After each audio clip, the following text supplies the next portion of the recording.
একজন পিতামাতা তার সন্তান বা সন্ততিকে কেন মানুষ করে জানো? শেষ বয়সে খাওয়া মাখা পরার জন্য নয়, আর দুর্গাপূজার দিনে একটা দামি শাড়ি পাওয়ার জন্যও নয়। বাবা মায়ের যখন বয়স হয়ে যায়, যখন তাদের আর আপন বলতে কেউ থাকে না, দিনের শেষে কোনো ছেলে বা মেয়ে যদি একবার বাবাকে বাবা, মাকে মা বলে না ডাকে, তাদের অন্তরে দাউ দাউ করে আগুন জ্বলতে থাকে। যার ছোটবেলায় মা মারা যায়, যার ছোটবেলায় বাবা মারা যায়, তার জীবনটা ভালোভাবে গঠনই হয় না। বাবা মা হলো একটা সন্তানের জীবনের সবচেয়ে বড় ধাপ। যার মা বাবা নাই, এই সংসারে তার আপন বলতে কেউ নাই। একটা সন্তানকে এক বাবা মা অনেক কষ্ট করে মানুষ করে। একটা ছেলে বাবার সঙ্গে মেলায় গেছে, একটা ছেলে বাবার সঙ্গে মেলায় গেছে, বাবার হাতটা ধরে। হঠাৎ একটা ভিড় এলো, ছেলেটাকে নিয়ে চলে গেল। ছেলেটা কেঁদে কেঁদে বলছে, বাবা তুমি কোথায়, তুমি কোথায়, আমায় নিয়ে চলো না বাবা। আচ্ছা মনে মনে করুন মা, ছেলেটা বাবার হাতটা ধরেছিল বলে ছেলেটা চলে গেল, আলাদা হয়ে গেল। কিন্তু যদি কোনো বাবা তার ছেলের হাত ধরত, তাহলে কি আলাদা হতো? একজন বাবা মা তার সর্বস্ব দিয়ে একটা সন্তানকে বড় করে তোলে, খাওয়া মাখা পরার জন্য নয়। শেষের দিনে যখন তাদের আপন বলতে কেউ থাকে না, দিনের শেষে যেন বাবাকে বাবা, মাকে মা বলে না। এটাই তো বাবা মায়ের পরম পাওয়া। তাই ছেলেকে ডাক্তার, মাস্টার, ইঞ্জিনিয়ার করার আগেও আগে প্রকৃত মানুষের মতো মানুষ করুন। কারণ সে হয়তো অর্থ উপার্জন করতে পারে না, সে হয়তো বাবা মায়ের কাছে টাকা দিতে পারে না, কিন্তু বাবা মাকে বাবা মা তো বলে। এটা বাবা মায়ের সবচেয়ে বড় পাওয়া। অঙ্গদ রামচন্দ্রকে জড়িয়ে ধরে বলছে, প্রভু আজকে না জানি আমার বাবাকে আমার কাছ থেকে কি কেড়ে নিয়েছি। যার বাবা চলে যায়, তার মাথার উপর বট গাছটাই চলে যায়। প্রভু কৃপা করো। ভগবান বললেন, অঙ্গদ তুমি পিতৃহারা সন্তান, এই জগতে বাবার অভাব কিছুতে পূরণ হয় না গো। তোমার বাবাকে কে হত্যা করেছে আমি জানি না, ভগবানই করেছে, কিন্তু বললেন না কে করেছে জানি না। কিন্তু তুমি আজকে আমার কাছে যা চাইবে তোমাকে তাই দেব, বলো তুমি কি চাও। সেদিন অঙ্গদ বলেছিল, প্রভু যদি দিতেই হয় আমাকে একটাই আশীর্বাদ দাও, আমার বাবাকে যে হত্যা করেছে আমি যেন একদিন তাকে হত্যা করতে পারি। রামচন্দ্র ভগবান হয়ে বলে দিলেন, তথাস্তু। অঙ্গদ এবার শুনতে চাও তোমার বাবাকে কে বধ করেছে? কে প্রভু? তোমার বাবাকে আর অন্য কেউ হত্যা করেনি গো, তোমার বাবাকে হত্যা করেছি আমি, মর্যাদা পুরুষোত্তম রামচন্দ্র। তোমাকে যখন কথা দিয়েই দিয়েছি আমি তোমার হাতে বধ হব, কিন্তু এই যুগে নয়, এই যুগে আমি মর্যাদা পুরুষোত্তম রামচন্দ্র। এরপরে হবে দাপর যুগ, সেই দাপরে হব আমি লীলা পুরুষোত্তম শ্রীকৃষ্ণ। 125 বছরের লীলা শেষ করার পর আমি একদিন প্রভাস নদীর তীরে একটা গাছের ডালে বসে বসে বাঁশি বাজাবো, তুমি হবে জরাবেদ, আমার চরণে তীরটি ছাড়বে আর আমি আমার প্রাণ ত্যাগ। লুটিয়ে পড়ল ভগবানের চরণে, কৃষ্ণ নামের মালা গেথে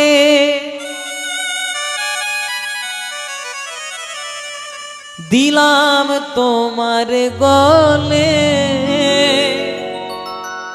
এটা আমার ভাইয়ের অনুরোধ, ও এসে পরে আমাকে বলেছে এই গানটা গাইতে হবে, তাই সুযোগ পেয়ে গেলাম, একটু জায়গাতে পুশ করে দিলাম। কৃষ্ণ নামের মালা গেথে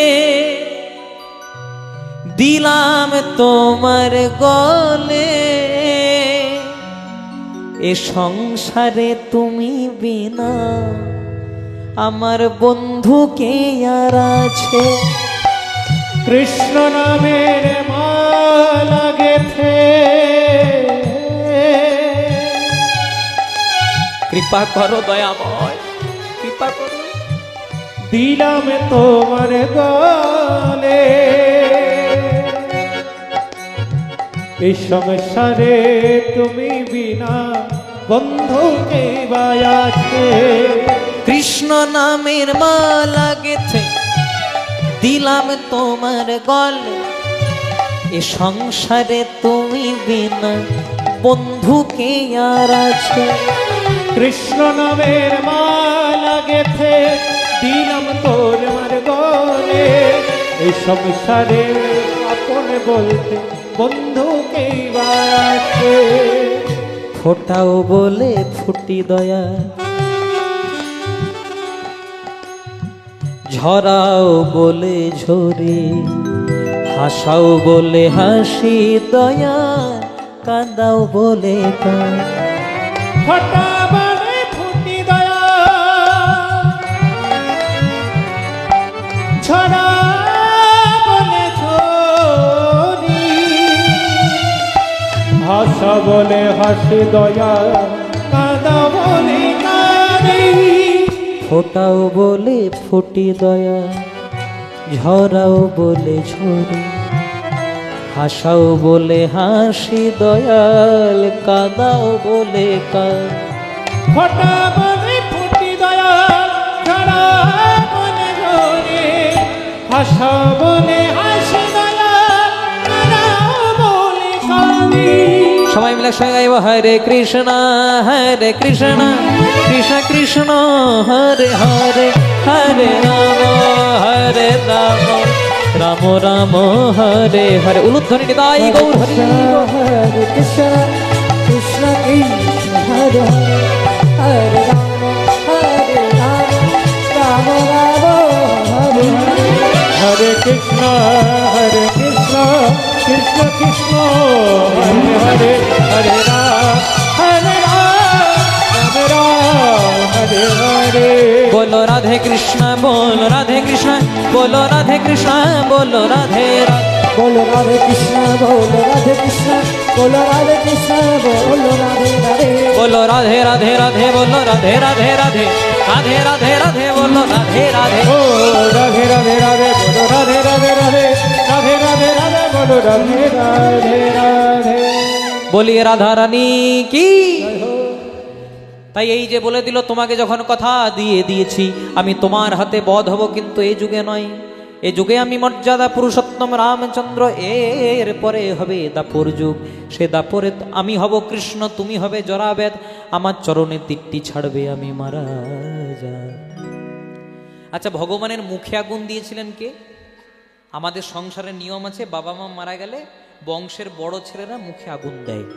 তেমনি ভগবানকে মুখাগ্নি করেছিলেন তৃতীয় পাণ্ডব অর্জুন।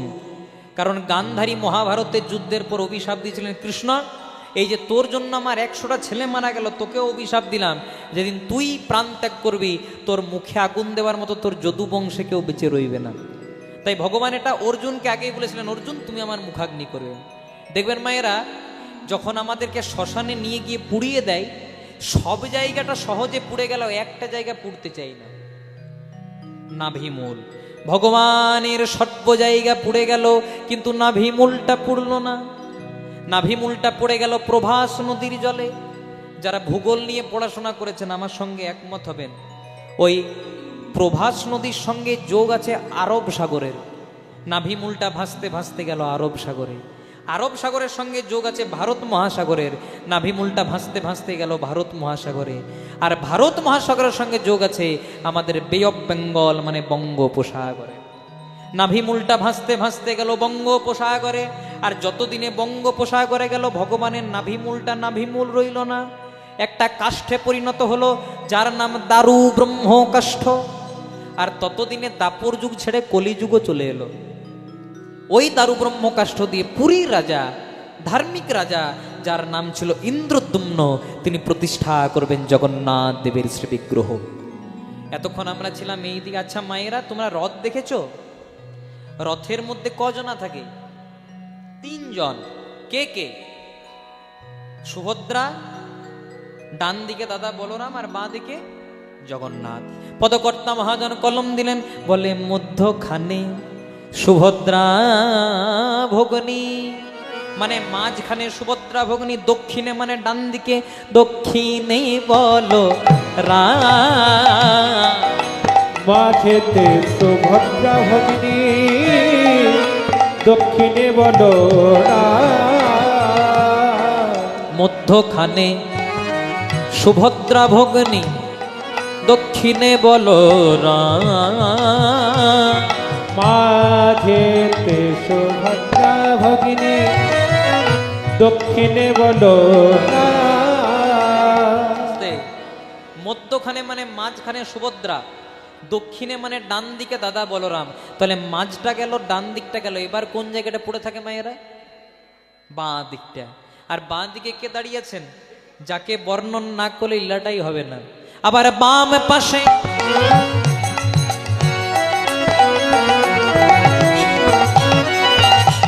রাধে, আবার বাম পাশে দাঁড়াইয়ে আছে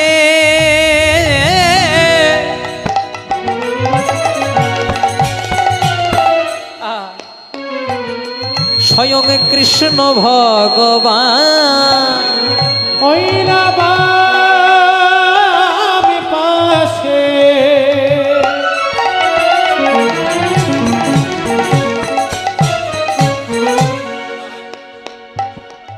দাঁড়িয়ে আছে কৃষ্ণ ভগবান। আপনার মাইক ফার্স্ট ক্লাস চলছে, আর হাত দেবেন না, কারণ সবজিতে মশলা দিলে পেটটাও খারাপ, সবজিও নষ্ট। জয় রাধে। অনেক কষ্ট করে রান্নাটা করছি, জয় তো করতে একটু সময় দেন। আর উনি খুব সুন্দর মাইক চালাচ্ছেন, দেখুন দেখতেও কত সুন্দর। জয় রাধে। আমি এই সামনাসামনি যদি আসি, ওনাকেই নিয়ে যাবেন। আর ওনার মাইক সবচেয়ে ভালো চলছে কেন বলুন তো? কারণ একদিকে মাইকও চালাচ্ছে, অন্যদিকে কীর্তনও শুনছে। তাহলে মাইক তো এমনিতেই ও মাইক হয়ে যাবে। জয় রাধে। আরেকটা জিনিস বলি, যিনি পুজো করেন, খুব মন দিয়ে শুনবেন, যিনি পুজো করেন, পুজো করে তার যত না মঙ্গল হয়, যিনি পুজোর জন্য নিয়মিত ভগবানের মালা গেঁথে দেন, মন্দিরটাকে পরিষ্কার করেন, মন্ত্রোচ্চারণ করে পুজো করলে তার যত না মঙ্গল হয়, এই কাজগুলো করে দিলে তার চেয়ে দ্বিগুণ মঙ্গল হয়। কথাটা কেন বললাম? কিছুক্ষণের জন্য আপনাদের হরিবাসরে আমি হরি নামের পূজারী, কিন্তু যাদের ঐকান্তিক প্রচেষ্টায়, যাদের আনুকূল্যে, যাদের দানে প্রতিদানে আজকের এই মহতি হরিবাসর, তারা অক্লান্ত পরিশ্রম করে কমিটি দাদা ভাইয়েরা আমাকেও আহ্বান করেছেন, আমিও এসেছি, এতগুলো টাকা নিয়ে বাড়ি চলে যাব। জয় রাধে। শুধু আপনাদের জন্য আজকে হরিবাসরের আয়োজন, তাই কমিটির কাছ থেকে ভিক্ষার পাত্র আপনাদের কাছে চলে যাবে। যার যতটুকু সামর্থ্য দান করবেন, আর দয়া করে একটু গান্ধীজির ফটোটা দেখানোর চেষ্টা করবেন, মানে যেটা বললাম একটু মন দিয়ে আস্বাদন করবেন। জয় রাধে। হরে কৃষ্ণ। আবার বাম পাশে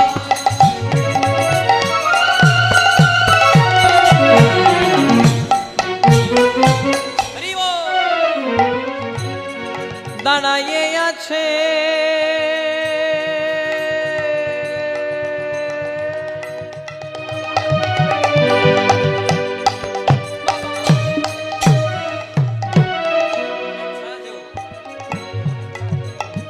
স্বয়ং কৃষ্ণ ভগবান। আবার বাম পাশে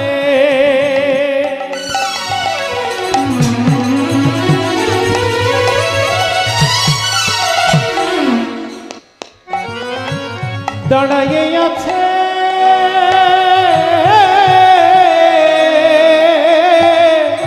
কৃষ্ণ ভগবান।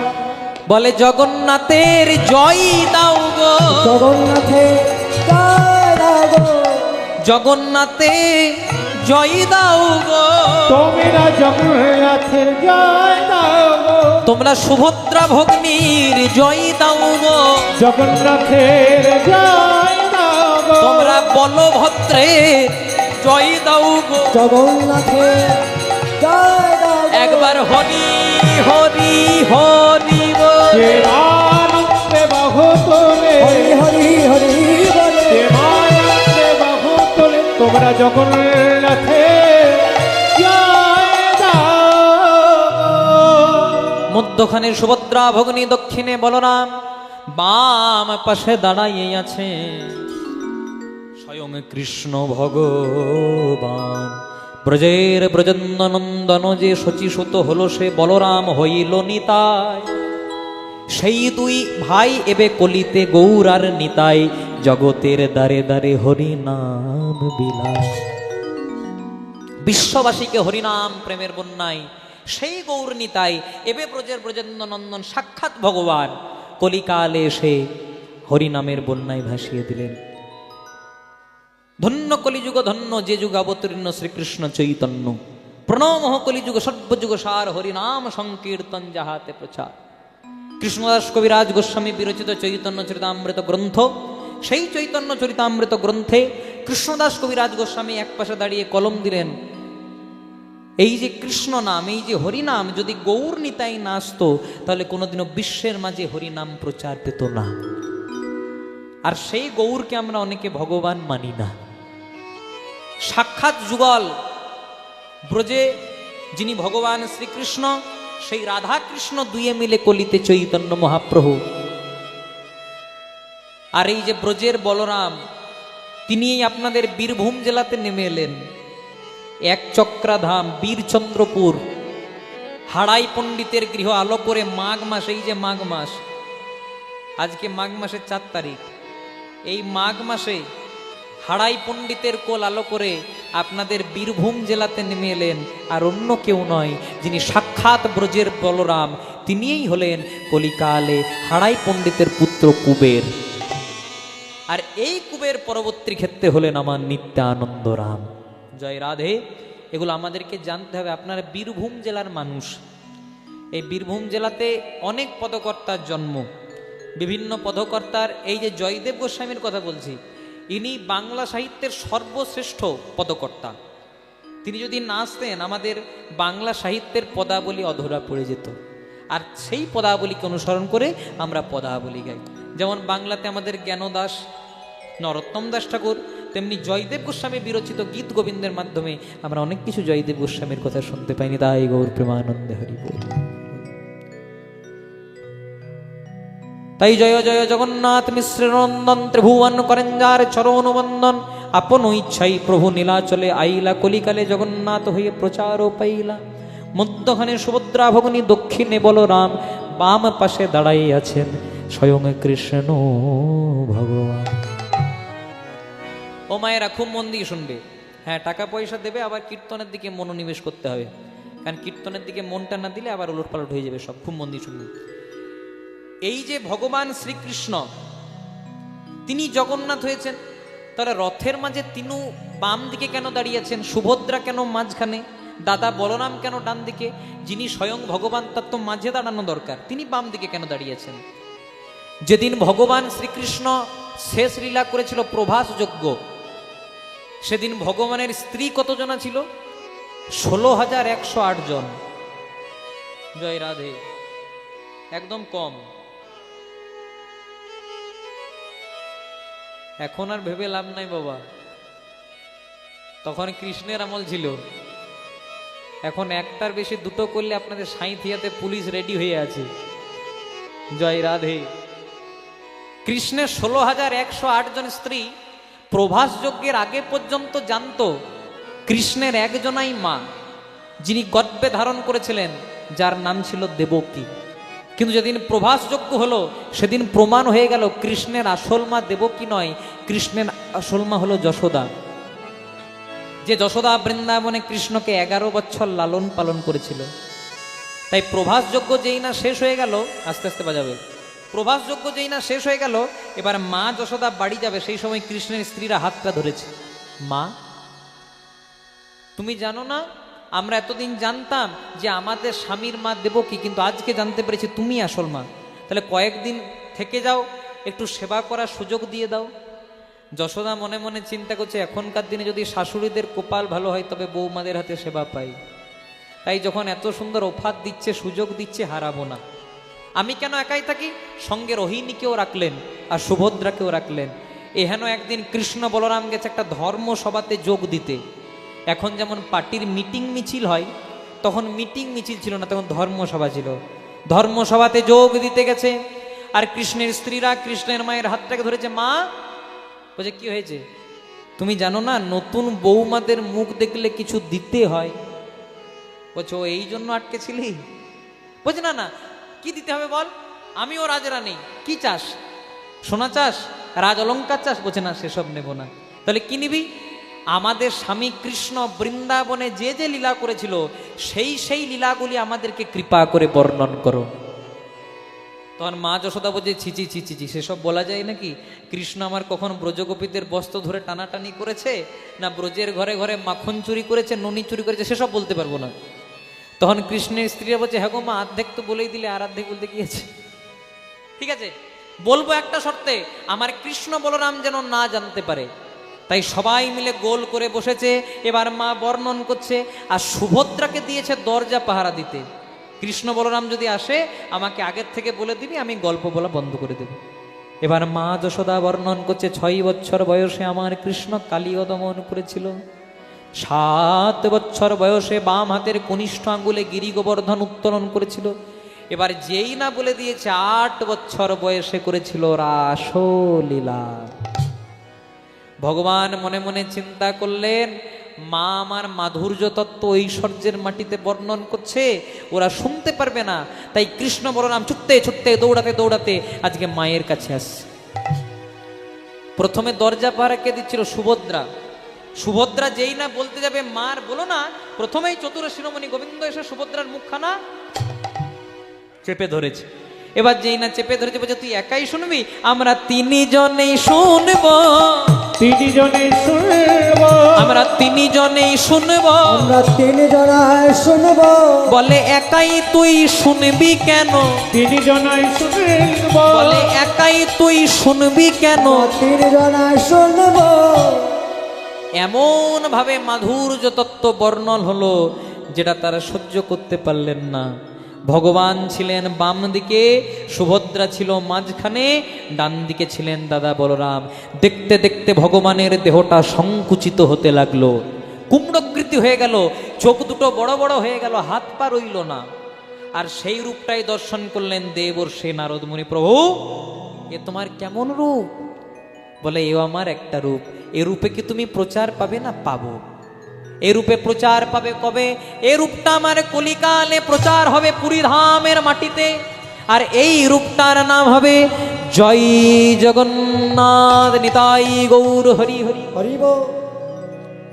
কার দ্বারা প্রচার পাবে? এই যে মনে করুন আপনাদের সাঁইথি আর ভক্তরা আমাকে ডেকেছেন তবে আমি আপনাদের কাছে এসেছি, তেমনি ভগবানকে কে ডাকবেন? বলছে ভগবানকে কে ডাকবে জানো? জাতিতে যে ব্রাহ্মণ, কর্মে যে বৈষ্ণব, যাহারে দেখিলে মুখে আইসে কৃষ্ণ নাম, জানিবে সেই হলো বৈষ্ণব প্রধান। কি নাম? বলে রাজার কি নাম জানো? পুরাকালে ছিলেন রাজা রাজা রাজা রাজা রাজা।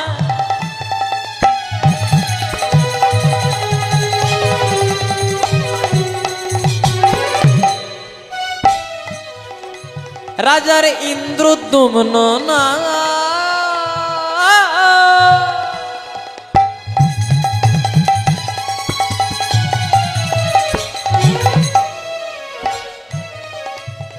ধর্মে কর্মে,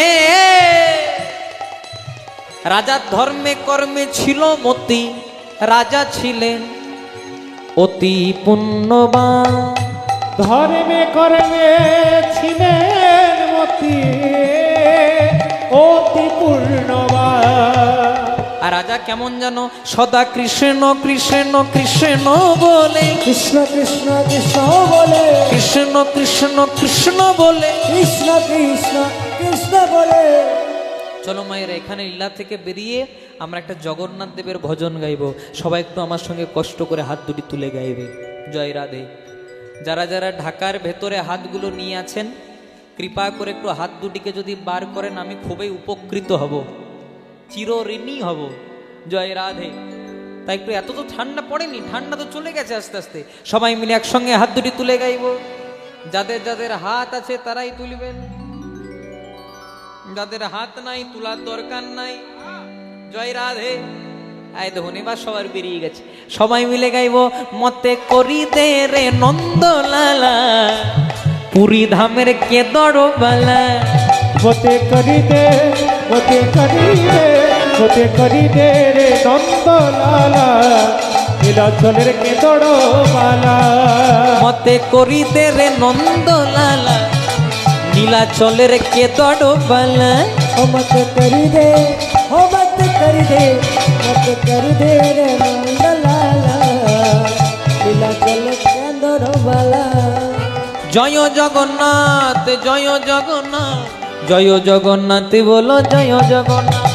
জয় জগন্নাথ, জয় জগন্নাথ, জয় জয় জয় জয় জয় জগন্নাথ। জয় জগন্নাথ, জয় জগন্নাথ, জয় জয় জয় জয় জয় ও জগন্নাথ। জয় জগন্নাথ, জয় জগন্নাথ, জয় জয় জয় জয় জগন্নাথ। আগে আমাদের একটা পুরী ধামে জগন্নাথ মন্দির ছিল, এখন আরেকটা হয়েছে। জয় রাধে। খুব মন্দির সময় না, ওর কাজও করছে, আমার কাজ আমি করছি।